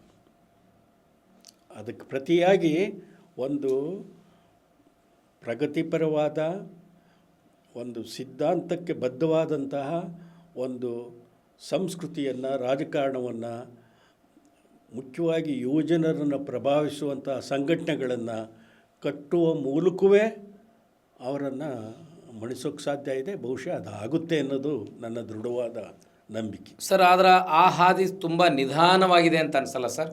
ಆಗುತ್ತೆ. ಯಾವ ಬದಲಾವಣೆಗಳು ನಿಧಾನವೇ. ಯಾವ ಬದಲಾವಣೆಗಳು ನೋಡಿ, ಎಂತಹ ಒಂದು ಪ್ರಗತಿಪರ ಚಳುವಳಿಯನ್ನು ಹಿಂದಿಕ್ಕುವಂಥ, ಅದನ್ನು ಡಿಸ್ಟ್ರಾಯ್ ಮಾಡುವಂಥ ಒಂದು ರಿಯಾಕ್ಷನರಿ ಚಳುವಳಿ ಇದ್ದೇ ಇರುತ್ತೆ. ಹ್ಞೂ 12ನೇ ಶತಮಾನದಲ್ಲೂ ಇತ್ತದು, ಮುಂದೆಯೂ ಎಲ್ಲ ಕಾಲದಲ್ಲೂ ಅದು ಎರಡೂ ಒಟ್ಟೊಟ್ಟಿಗೆ ಇದ್ದಾವೆ. ಒಂದೊಂದು ಕಾಲದಲ್ಲಿ ಒಂದೊಂದು ಮುಂದಕ್ಕೆ ಹೋಗ್ತವೆ. ಒಟ್ಟಾರೆಯಾಗಿ ಒಂದು ಮಾನವ ಜನಾಂಗ ನ್ಯಾಯದ ದಾರಿಯನ್ನು ಹಿಡಿತಾ ಇದೆಯೇ ಹೊರತು ಅನ್ಯಾಯದ ದಾರಿಯನ್ನು ಹಿಡಿತಾ ಇಲ್ಲ. ಅದರಿಂದಲೇ ಇಲ್ಲಿವರೆಗೂ ಮನುಷ್ಯರು ಇನ್ನೂ ಉಳ್ಕೊಂಡು ಬಂದಿದ್ದಾರೆ, ಭರವಸೆಯಿಂದ ಉಳ್ಕೊಂಡು ಬಂದಿದ್ದಾರೆ. ಇದು ಯಾವ ರೀತಿ ಮುಂದೆ ಸಾಗುತ್ತೆ ಅನ್ನೋದನ್ನು ನಾವು ಕುತೂಹಲದಿಂದ ನೋಡಬೇಕಷ್ಟೆ. ಸರ್, ವಿಚಾರವಾದ ಮತ್ತು ಭ್ರಷ್ಟಾಚಾರ ಯಾವತ್ತೂ ಒಟ್ಟಿಗೆ ಹೋಗೋದಿಲ್ಲ. ಭ್ರಷ್ಟಾಚಾರ ಎಲ್ಲ ವಿಚಾರವಾದಗಳ ರಾಜಕೀಯ ಪಕ್ಷದ ವಸ್ತು ಆದಾಗ ಇದು ಹೇಗೆ ಸಾಧ್ಯ ಸರ್? ನನಗೆ ಈ ರಾಜಕೀಯ ಪಕ್ಷಗಳು ಅಥವಾ ರಾಜಕೀಯ ಅನ್ನೋದಿದೆಯಲ್ಲ, ಒಟ್ಟು ನಮ್ಮ ದೇಶದ ಸಂಸ್ಕೃತಿಯ ಒಂದು ಸಣ್ಣ ಭಾಗ ಅಂತ ನಾನು ಹೇಳ್ತೀನಿ. ಅವರು ನೋ ಡೌಟ್ ಅವರು ಅಧಿಕಾರದಲ್ಲಿದ್ದಾರೆ. ರಾಜಕಾರಣಿಗಳು ಮತ್ತು ಅಧಿಕಾರಿಗಳು, ಈ ಮೇಲುವರ್ಗದ ಜನವೇ ಈ ದೇಶವನ್ನು ಕಂಟ್ರೋಲ್ ಮಾಡ್ತಾ ಇದ್ದಾರೆ. ನೀವು ಹೇಳೋ ಪ್ರಕಾರ ಅದು ಭ್ರಷ್ಟರ ಒಂದು ಕೂಪ. ಆದರೆ ಇವತ್ತು 90% ಸಾಮಾನ್ಯ ಜನ ಏನಿದ್ದಾರೆ ಅವರು ಇನ್ನೂ ಪ್ರಾಮಾಣಿಕರಾಗಿದ್ದಾರೆ, ನ್ಯಾಯವಾಗಿದ್ದಾರೆ. ಬಟ್ ಆ ಭ್ರಷ್ಟರ ಅಧಿಕಾರ ಅವ್ರ ಕೈಯಲ್ಲಿರೋದ್ರಿಂದ ಅವ್ರದ್ದು ಹೆಚ್ಚು ನಮ್ಮ ಕಣ್ಣಿಗೆ ಕಾಣಿಸುತ್ತೆ. ಆದರೆ ನ್ಯಾಯವಾಗಿ ಬದುಕ್ತಾ ಇರೋ 80% ಜನಗಳು ಕಣ್ಣಿಗೆ ಕಾಣಿಸ್ತಾ ಇಲ್ಲ. ಅದರಿಂದ ಒಟ್ಟಾರೆ ಪರಿಸರ ಅಷ್ಟೊಂದು ನಿರಾಶಾದಾಯಕವಾಗಿದೆ ಅಂತ ನನಗೆ ಅನಿಸೋದಿಲ್ಲ. ಈ 80% ಒಳ್ಳೆಯ ಜನ ಏನಿದ್ದಾರೆ ಅವರನ್ನು ಆರ್ಗನೈಸ್ ಮಾಡಬೇಕಾದ ಅಗತ್ಯ ಇದೆ. ಅವರನ್ನು ನೀವು ಆರ್ಗನೈಸ್ ಮಾಡಿದರೆ ಈ ಒಂದು 10-20% ಭ್ರಷ್ಟರು ಅಂತ ನೀವೇನು ಹೇಳ್ತಾ ಇದ್ದೀರಿ, ಅಧಿಕಾರಸ್ಥ ಜನ, ಅವರನ್ನು ಭಾಳ ಬೇಗ ಹಿಂದಿಕ್ಬೋದು. ಎಲ್ಲ ಪೊಲಿಟಿಕಲ್ ಪಾರ್ಟಿಗಳು ಕ್ಯಾಪಿಟಲಿಸಮ್ ಮತ್ತು ಬಂಡವಾಳಶಾಹಿಗಳ ಮೇಲೆ ಡಿಪೆಂಡ್ ಆಗಿರೋದ್ರಿಂದ ಯಾಕೆ ಎಲ್ಲ ಪೊಲಿಟಿಕಲ್ ಪಾರ್ಟಿಗಳು ಯಾರ ಕಂಟ್ರೋಲ್ನಲ್ಲಿದ್ದಾವೆ? ಕ್ಯಾಪಿಟಲಿಸ್ಟ್ಗಳು, ಶ್ರೀಮಂತರ ಕಂಟ್ರೋಲ್ನಲ್ಲಿದ್ದಾವೆ. ಶ್ರೀಮಂತರ ಕಂಟ್ರೋಲ್ನಲ್ಲಿರೋದ್ರಿಂದ ಅವರ ಹಿತಾಸಕ್ತಿಯನ್ನು ಬಳಸುವಂತಹ ರಾಜಕಾರಣವನ್ನು ಅವರು ಮಾಡ್ತಾ ಇದ್ದಾರೆ. ಒಂದು ಜನಹಿತವನ್ನೇ ಪ್ರಧಾನವಾಗಿರುವಂತಹ ರಾಜಕಾರಣ ಮುನ್ನೆಲೆಗೆ ಬರಬೇಕಾದ್ರೆ ಜನರನ್ನು ಸಂಘಟಿಸಬೇಕು. ಜನರನ್ನು ಸಂಘಟಿಸೋದಕ್ಕೆ ಇವತ್ತು ಭಾಳ ದೊಡ್ಡ ಅಡ್ಡಿ ಏನು ಅಂದರೆ, ಜನಗಳ ಮೂಢನಂಬಿಕೆಗಳಲ್ಲಿ ಜಾತಿ, ಧರ್ಮ ಮುಂತಾದ ಸಂಕುಚಿತ ಭಾವನೆಗಳಲ್ಲಿ ಒಡೆದೋಗಿದ್ದಾರೆ. ಆ ಒಡೆದೋಗಿರೋ ಜನರನ್ನು ಒಂದು ವಿಶಾಲ ತಳಹದಿಯ ಮೇಲೆ ಒಟ್ಟಾಗಿಸಬೇಕು. ಅದನ್ನು ಒಟ್ಟಾಗಿಸುವಂತಹ ಒಂದು ಜನ ಚಳುವಳಿ ಹುಟ್ಟಬೇಕು. ಅಂಥ ಒಂದು ಜನ ಚಳುವಳಿಯನ್ನು ಸ್ವಾತಂತ್ರ್ಯ ಚಳುವಳಿ ಸಂದರ್ಭದಲ್ಲಿ ಮಹಾತ್ಮ ಗಾಂಧಿ ಸಂಘಟಿಸಿದರು. ಅಂಥ ಇನ್ನೊಂದು ಪರ್ಯಾಯ ಜನ ಚಳುವಳಿ ಇವತ್ತು ಹುಟ್ಟಬೇಕು. ಅದು ಹುಟ್ಟೋದಕ್ಕೆ ಸಾಧ್ಯ ಇದೆ. ಎಲ್ಲಿವರೆಗೆ ಜನಗಳಿಗೆ ಹೀಗೆ ಸಂಘಟಿತರಾಗಬೇಕು, ಇದರಿಂದ ನಮಗೆ ಒಳ್ಳೆಯದಾಗುತ್ತೆ ಎನ್ನುವಂಥ ಆಸೆ ಹುಟ್ಟಲ್ಲ, ಅದನ್ನು ಬೆಳೆಸೋದು ಕಷ್ಟ. ಅದು ಹುಟ್ಟುತ್ತೆ. ಇವರ ದುಷ್ಟತನ ಮಿತಿಮೀರಿದಾಗ ಅದಕ್ಕೊಂದು ಅಂತ್ಯ ಇದೆ. ಜನಗಳಿಗೆ ಅನಿಸುತ್ತೆ ಇದು ಒಂದು ಮಿತಿ ಮೀರಿತು, ಇವರನ್ನು ನಾವು ತಡಿಬೇಕು ಅಂತ ಜನಗಳಿಗೆ ಅನಿಸುತ್ತೆ. ಅವತ್ತು ಒಂದು ಜನ ಚಳುವಳಿ ತನ್ನಿಂದ ತಾನೇ ಹುಟ್ಟುಕೊಳ್ಳುತ್ತೆ. 12ನೇ ಶತಮಾನದಲ್ಲಿ ಅಂಥ ಒಂದು ಜನ ಚಳುವಳಿ ಇದ್ದಕ್ಕಿದ್ದಂತೆ ಹುಟ್ಟಿತು. ಬಸವಣ್ಣವರು ಅದಕ್ಕೊಂದು ನಾಯಕತ್ವವನ್ನು ಕೊಟ್ಟರು. ಆದರೆ ಬಸವಣ್ಣವರು ಒಬ್ಬರಿಂದಲೇ ಅಲ್ಲ, ಅವತ್ತು ಇಡೀ ಒಂದು ಸಮುದಾಯ ಎಚ್ಚೆತ್ತುಕೊಳ್ತು. ಹಾಗೆ ಎಚ್ಚೆತ್ತುಕೊಳ್ಬೇಕಾದ್ರೆ ಅದೊಂದು ಕಾಲ ಬರುತ್ತೆ. ಬಹುಶಃ ಅದು ಬರೋದ್ರಲ್ಲೇನು ನನಗೆ ಅನುಮಾನ ಇಲ್ಲ. ಸರ್, ತಾವು ಕುವೆಂಪು ಅವರ ಪ್ರಭಾವದ ಜೊತೆಗೆ GS ಶಿವರುದ್ರಪ್ಪ ಅವರ ಸಂಬಂಧವನ್ನು ಕೂಡ ಬೆಳೆಸಿದ್ರಿ ಸರ್. ಅದು ಹೇಗೆ ತಮ್ಮ ವೈಚಾರಿಕ ನೆಲೆಯ ಮೇಲೆ ಪ್ರಭಾವ ಆಯಿತು ಅಂತ ಅನ್ನಿಸ್ತದೆ? ಕುವೆಂಪು, GSS, ಲಂಕೇಶ್, ಅನಂತಮೂರ್ತಿ, ತೇಜಸ್ವಿ, ಹೀಗೆ ಒಂದು ದೊಡ್ಡ ಒಂದು ಟೀಮ್ ಪಡೆ, ಪ್ರಗತಿಪರ ಲೇಖಕರ ಒಂದು ಪರಂಪರೆ ಇದೆ ನಮ್ಮ 20ನೇ ಶತಮಾನದ ಕನ್ನಡ ಸಾಹಿತ್ಯಕ್ಕೆ.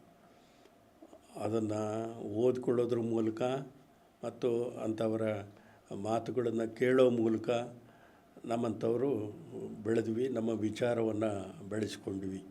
ಅದು ಭಾಳ ಮುಖ್ಯವಾದ್ದು.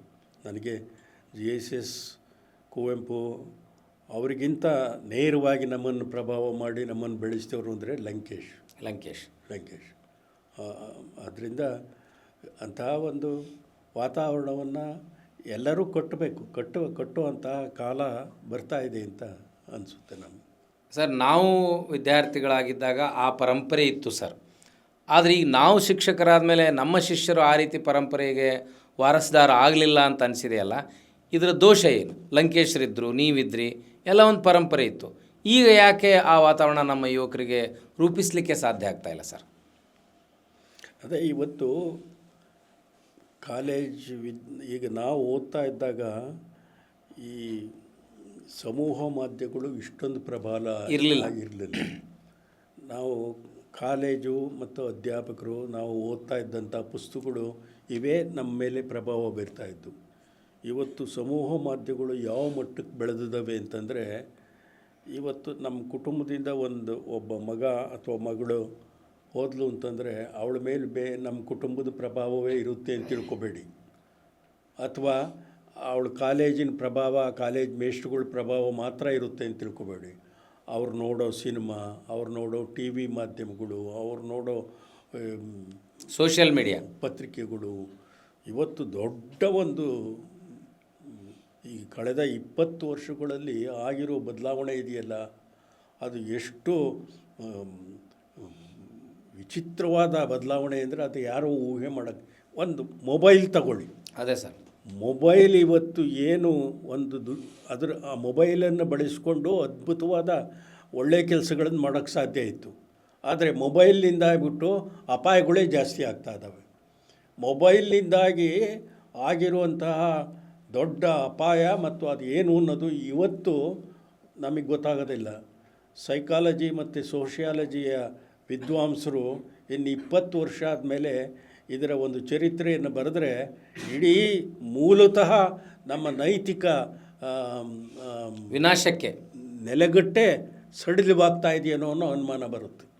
ಆದರೆ ಇದನ್ನು ತಡೆಯೋಕ್ಕಾಗಲ್ಲ. ಹೌದು ಸರ್, ಡೈಜೆಸ್ಟ್ ಮಾಡ್ಕೊಳ್ತಾ ಹೋಗಬೇಕು. ಅದನ್ನು ಯಾವ ರೀತಿ ನಾವು ಪಾಸಿಟಿವ್ ಆಗಿ ಬಳಸ್ಕೊಳ್ಳೋಕ್ಕೆ ಸಾಧ್ಯ ಅಂತ ಯೋಚನೆ ಮಾಡಬೇಕು. ಸಮೂಹ ಮಾಧ್ಯಮಗಳು ರಿಯಾಲಿಟಿ, ವಾಸ್ತವ. ಸಮೂಹ ಮಾಧ್ಯಮಗಳನ್ನು ದೂಷಣೆ ಮಾಡೋದ್ರಲ್ಲಿ ಏನೂ ಅರ್ಥ ಇಲ್ಲ.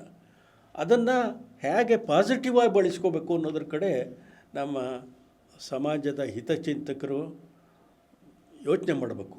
ಇವತ್ತು ರಾಜಕಾರಣಿಗಳು ಅದನ್ನು ಯೋಚನೆ ಮಾಡ್ತಾ ಇಲ್ಲ. ರಾಜಕಾರಣಿಗಳೇ ಅದನ್ನು ದುರ್ಬಳಕೆ ಮಾಡ್ಕೊಳ್ತಾ ಇದ್ದಾರೆ. ನಮ್ಮ ಸೋಕಾಲ್ಡ್ ನಾಯಕರು ಸಮೂಹ ಮಾಧ್ಯಮಗಳನ್ನು ಬಳಸಿಕೊಂಡೇ ಸಮುದಾಯಗಳ ಮಧ್ಯೆ ದ್ವೇಷವನ್ನು ಹರಡ್ತಾ ಇದ್ದಾರೆ. ಮೊನ್ನೆ ವಿಚಾರನ ಪ್ರಾಸಂಗಿಕವಾಗಿ ಹೇಳ್ತೀನಿ. ಚಾಮರಾಜಪೇಟೆಯಲ್ಲಿ ಯಾವುದೋ ಒಂದು ಹಸುವಿನ ಕೆಚ್ಚಲನ್ನು ಯಾವನೋ ಒಬ್ಬ ಹುಚ್ಚ, ಅವನು ಡ್ರಗ್ ಅಡಿಕ್ಟ್ ಅಂತೆ, ಕೊಯ್ದಿದ್ದಾನೆ. ಅವನನ್ನು ಹಿಡಿದು ಅವನಿಗೆ ಸರಿಯಾದ ಶಿಕ್ಷೆ ಕೊಡಬೇಕಾದ್ದು ಸರ್ಕಾರದ ಕೆಲಸ. ಅದನ್ನು ಅವರು ಮಾಡಬೇಕು. ಆದರೆ ಇದನ್ನು ಬಳಸ್ಕೊಂಡು ಒಬ್ಬೊಬ್ಬರು ತಮ್ಮ ಹಿತಾಸಕ್ತಿಗಳನ್ನು ಹೇಗೆ ಅದನ್ನೊಂದು ಹಿಂದೂ ಮುಸ್ಲಿಂ ಗಲಾಟೆಯಾಗಿ ಹೇಗೆ ಅದನ್ನು ಟರ್ನ್ ಮಾಡ್ಬೋದು ಅಂತ ಯೋಚನೆ ಮಾಡ್ತಾ ಇದ್ದಾರೆ. ಆದರೆ ಅವರು ಆಡಿದ ಅಪಾಯಕಾರಿ ಮಾತುಗಳನ್ನೆಲ್ಲ ಪ್ರಚಾರ ಕೊಡೋದಕ್ಕೆ ಈ ಸಮೂಹ ಮಾಧ್ಯಮ ಐತಿ. ಈಗ 50 ವರ್ಷದಿಂದಾಗಿದ್ದರೆ ಅದೇ ಅಲ್ಲೊಂದು ಚಾಮರಾಜಪೇಟೆನಲ್ಲೇ ಅದರ ವಿಚಾರ ಗೊತ್ತಾಗ್ತಿತ್ತು, ಮರ್ತೋಗ್ತಿದ್ರು ಜನ. ಇವತ್ತು ಕ್ಷಣಾರ್ಧದಲ್ಲಿ ಅದು ಇಡೀ ದೇಶಕ್ಕೆ ಹಬ್ಬುತ್ತೆ. ಚಾಮರಾಜಪೇಟೆನಲ್ಲಿ ಒಂದು ಹಸುವಿನ ಕೆಚ್ಚಲನ್ನು ಒಬ್ಬ ಕುಡುಕ ಕತ್ತರಿಸ್ತೆ ಅಂತಂದರೆ ಮಾರನೇ ದಿವಸ ಇಡೀ ಇಂಡಿಯಾ ದೇಶದಲ್ಲಿ ಅದು ಪ್ರಚಾರ ಪಡೆಯುತ್ತೆ. ಇಡೀ ಇಂಡಿಯಾ ದೇಶದಲ್ಲೇ ಅದರ ಆಧಾರದಲ್ಲಿ ಕೋಮು ಚಳುವಳಿಗೆ ಅವಕಾಶ ಆಗುತ್ತೆ. ಅದರಿಂದ ಈ ಸಮೂಹ ಮಾಧ್ಯಮ ಇಂತಹ ಒಂದು ಅಪಾಯಕಾರಿ ಮಟ್ಟವನ್ನು ಮುಟ್ಟಿದೆ. ಅದು ನಾನು ಈಗಾಗಲೇ ಹೇಳಿದಂತೆ ಅದೊಂದು ವಾಸ್ತವ. ಆದರೆ ಈ ಸಮೂಹ ಮಾಧ್ಯಮವನ್ನು ಬಳಸಿಕೊಂಡು ಒಳ್ಳೆಯ ವಿಚಾರಗಳನ್ನು ಹೇಳೋಕ್ಕೆ ಸಾಧ್ಯ ಇದೆ. ಅದನ್ನು ಮಾಡಬೇಕಷ್ಟೆ. ಸರ್, ಪ್ರಗತಿಪರರೆಲ್ಲ ಕಾಂಗ್ರೆಸ್ ಪರವಾಗಿದ್ದಾರೆ. ಕಾಂಗ್ರೆಸ್ ಕೂಡ ಒಂದು ಸಮುದಾಯವನ್ನೇ ಓಲೈಸ್ತದೆ. ಅದಕ್ಕೆ ನೀವೆಲ್ಲ ಮೌನವಾಗಿರ್ತೀರಿ ಅಂತ ನಿಮ್ಮನ್ನು ಅರ್ಬನ್ ನಕ್ಸಲ್ಸ್ ಅಂತ ಕರೀತಾರಲ್ಲ ಸರ್, ಏನು ಹೇಳಬೇಕು? ಅನಂತಮೂರ್ತಿಯವರು ಒಂದು ಪದವನ್ನು ಬಳಸ್ತಾರೆ, ಸದ್ಯ ಮತ್ತು ಶಾಶ್ವತ ಅಂತ. ಹ್ಞೂ ಸದ್ಯಕ್ಕೆ ನಾವು ಏನು ಮಾಡೋಕ್ಕೆ ಸಾಧ್ಯ, ಶಾಶ್ವತವಾದ ಬದಲಾವಣೆಗೆ ಏನು ಮಾಡೋಕ್ಕೆ ಸಾಧ್ಯ, ಎರಡನ್ನೂ ಯೋಚನೆ ಮಾಡಬೇಕು. ಸದ್ಯಕ್ಕೆ ನಮ್ಮಲ್ಲಿ, ನಮ್ಮ ಕರ್ನಾಟಕದಲ್ಲಿ ಕೋಮುವಾದಿಗಳ ರಾಜಕಾರಣ ಬೆಳೀದೆ ತಡಿಬೇಕಾದ್ರೆ ನಾವು ಕಾಂಗ್ರೆಸ್ಸಿಗೆ ಸಪೋರ್ಟ್ ಮಾಡಬೇಕು. ದಟ್ ಡಸಂಟ್ ಮೀನ್ ನಾವು ಕಾಂಗ್ರೆಸ್ಸಿಗರು ಅಂತಲ್ಲ. ಅಲ್ಲ, ಈಗ ಬೇರೆ ಯಾವುದಿದೆ ಸದ್ಯಕ್ಕೆ ಸಂಬಂಧಪಟ್ಟದ್ದು. ಸದ್ಯಕ್ಕೆ ಸಂಬಂಧಪಟ್ಟಂತೆ ಕರ್ನಾಟಕದ ರಾಜಕಾರಣದಲ್ಲಿ ಕಾಂಗ್ರೆಸ್ ಬಿಟ್ಟರೆ ಕೋಮುವಾದಿಗಳಿಗೆ ಪ್ರತಿರೋಧವನ್ನು ಒಡ್ಡುವಂಥ ಒಂದು ರಾಜಕೀಯ ಶಕ್ತಿ ಇಲ್ಲ. ನಮ್ಮ ಜನಚಳವಳಿ ಇರ್ಬೋದು, ಜನಚಳವಳಿ ರಾಜಕೀಯ ಶಕ್ತಿ ಆಗೋದಿಲ್ಲ. ರಾಜಕೀಯ ಶಕ್ತಿಯನ್ನು ಬಳಸಿಕೊಂಡು ನಾವು ಏನು ಮಾಡೋಕ್ಕೆ ಸಾಧ್ಯ, ಕಾಂಗ್ರೆಸ್ ರಾಜಕಾರಣದ ಪರಿಮಿತಿ ಏನು ಅಂತಲೂ ಗೊತ್ತು. ನೆಹರು ಹೋದ್ಮೇಲೆ ಇಂದಿರಾ ಗಾಂಧಿಯವ್ರ ಕಾಲದ ಕಾಂಗ್ರೆಸ್ಸೇ ಬೇರೆ, ಇಂದಿರಾ ಗಾಂಧಿ ಹೋದ್ಮೇಲೆ ರಾಜೀವ್ ಗಾಂಧಿ ಕಾಲದ ಕಾಂಗ್ರೆಸ್ಸೇ ಬೇರೆ, ಇವತ್ತಿನ ಕಾಂಗ್ರೆಸ್ಸೇ ಬೇರೆ. ಅದರಿಂದ ಕಾಂಗ್ರೆಸ್ ಅನ್ನೋದು ಒಂದು ಇದಲ್ಲ. ಕರ್ನಾಟಕದ ಮಟ್ಟಿಗೆ ನಾವು ಈಗ ಸದ್ಯಕ್ಕೆ ಕಾಂಗ್ರೆಸ್ಸಿಂದ ಸದ್ಯದ ಮಟ್ಟಿಗೆ, ಸದ್ಯದ ವಾಸ್ತವಕ್ಕೆ ಬಳಸ್ಕೊಳ್ತಾ ಇರೋದು ಅನಿವಾರ್ಯ. ಮುಂದೇನಾಗುತ್ತೆ ನೋಡಬೇಕು ಅಂತ. ಈ ರಾಜಕಾರಣವನ್ನು ಮೀರಿದಂಥ ಒಂದು ಜನಚಳವಳಿ ಹುಟ್ಟಿದರೆ ಬಹುಶಃ ರಾಜಕಾರಣ ಭಾಳ ಮುಖ್ಯ ಆಗೋದಿಲ್ಲ ಅವತ್ತು. ಸರ್, ಎಲ್ಲ ರಾಜಕೀಯ ಪಕ್ಷಗಳು ಜನಚಳವಳಿಯನ್ನು ಹತ್ತಿಕ್ಕುವ ಪ್ರಯತ್ನ ಮಾಡ್ತಾರೆ ಅನ್ನೋದಕ್ಕೆ JP ಚಳವಳಿ ಆದಮೇಲೆ ನಮ್ಮ ರಾಜ್ಯದಲ್ಲಿ ಅಷ್ಟು ದೊಡ್ಡ ಚಳವಳಿಗಳು ಬಂದಿಲ್ಲ ಸರ್. ಕಾಂಗ್ರೆಸ್ ಇರ್ಬೋದು, ಮತ್ತೊಂದು ಪಕ್ಷ ಇರ್ಬೋದು, ಜನಚಳವಳಿಯನ್ನು ಹತ್ತಿಕ್ಕುವುದನ್ನು ನಿಯಂತ್ರಿಸೋ ಮಾರ್ಗ ಏನು ಸರ್ ನಮಗೆ? ಅದು ನಮ್ಮ ಇತಿಹಾಸದಲ್ಲೇ ಇದೆಯಲ್ಲ. ನೀವು ಹೇಳ್ತೀರಿ JP ಚಳವಳಿಯನ್ನೇ ಬಳಸಿಕೊಂಡು ಕೋಮುವಾದಿಗಳು ಮೇಲಕ್ಕೆ ಬಂದರು. ಹಾಂ, ಕಾಂಗ್ರೆಸ್ ವಿರೋಧವಾಗಿ ಅಸ್ತ್ರವನ್ನು ಮಾಡಿಕೊಂಡ್ರು. JP ಅವರಿಗೆ ಕೊನೆಗೆ ತಮ್ಮನ್ನು ಬಳಸಿಕೊಂಡು ಕೋಮುವಾದಿ ರಾಜಕಾರಣ ಹೇಗೆ ಬೆಳೀತು ಅನ್ನೋದ್ರ ಬಗ್ಗೆ ಪಶ್ಚಾತ್ತಾಪ ಉಂಟಾಗಿತ್ತು. ಹಾಗೆ ಮಾತನಾಡಿದ್ದಾರೆ ಅವರು, ಭಾಳ ಸ್ಪಷ್ಟವಾಗಿ ಮಾತನಾಡಿದ್ದಾರೆ. ಆದ್ದರಿಂದ ಹಾಗಂತ ಏನೂ ಮಾಡೋಕ್ಕೆ ಸಾಧ್ಯ ಇಲ್ಲ. ನಾವು ಎಚ್ಚರಿಕೆಯಿಂದ ಇರಬೇಕಷ್ಟೇ. ಒಂದು ಜನಚಳವಳಿಯ ಒಳಗಡೆ ಕೆಲವು ವಿಚಿತ್ರಕಾರಿ ಶಕ್ತಿಗಳಿರ್ತವೆ. ಆ ವಿಚಿತ್ರಕಾರಿ ಶಕ್ತಿಗಳು ಒಳಗಡೆ ಬರದಂತೆ ಎಚ್ಚರಿಕೆ ವಹಿಸಬೇಕಾದ್ದು ಜನಚಳವಳಿಯ ಒರಿಜಿನಾಲಿಟಿ ಮೇಲೆ ಹೋಗುತ್ತೆ. ಒಂದು ಸೈದ್ಧಾಂತಿಕವಾದ ನೆಲೆಯಲ್ಲಿ ಜನಚಳವಳಿ ಕಟ್ಟಿದರೆ ಅಷ್ಟು ಸುಲಭವಾಗಿ ವಿಚಿತ್ರಕಾರಿ ಶಕ್ತಿಗಳು ಒಳಗಡೆ ಬರೋಕ್ಕಾಗಲ್ಲ. JP ಒಬ್ಬ ದೊಡ್ಡ ಸ್ವಾತಂತ್ರ್ಯ ಹೋರಾಟಗಾರ, ಸಮಾಜವಾದಿ, ಅದ್ರ ನೋ ಡೌಟ್. ಆದರೆ ಅವರು ಕಟ್ಟಿದ ಚಳವಳಿಯಲ್ಲಿ